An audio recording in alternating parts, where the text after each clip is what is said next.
నమస్తే అండి. కీర్తనలు 91వ అధ్యాయము 14వ వచనము. అతడు నా నామమును ఎరిగినవాడు గనుక నేనతని ఘనపరచెదను అనేటువంటి దేవుని యొక్క వాగ్దానములో ఉన్న మర్మమును ఆలోచన చేయగలరు. దేవునికి కలిగినటువంటి ఈ నామము ఏమిటి? వాక్యము అనేటువంటి నామమునే దేవుడు కలిగి ఉన్నాడు. ఇంతకు వాక్యము అంటే మనలోనే మర్మమై ఉన్నటువంటి జ్ఞాన సత్య సంపూర్ణమైనదా, లేక ఆకాశ మహాకాశములలో నివాసముంటున్నటువంటి కృపాసత్య సంపూర్ణమైనదా?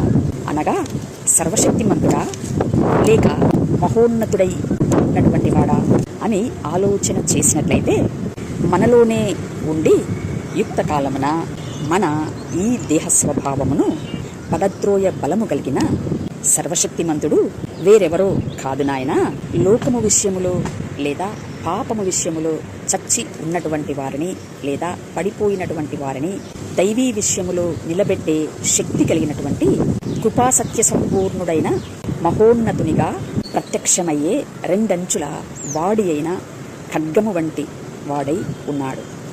దేవుని నామమైనటువంటి ఈ వాక్య సారాంశమే అనగా క్రీస్తే సత్యము, మార్గము, జీవము అయి ఉన్నాడు అని ఈ విధమైనటువంటి సత్యమును ఎరిగినటువంటి వారు స్వతంత్రులై ఉంటారు. కనుక ఇట్టి వీరి మట్టి ఘటము యందు దేవుడు తనను తాను మహిమపరుచుకోవడం అనేటువంటి ఘనతను తిరిగి జన్మించినటువంటి వీరికి అనుగ్రహిస్తున్నాడు అనేటువంటి లోతైన మర్మమును దేవుడు మనకు అనుగ్రహించినటువంటి వాగ్దానములో గ్రహించగలరు అని మనవి.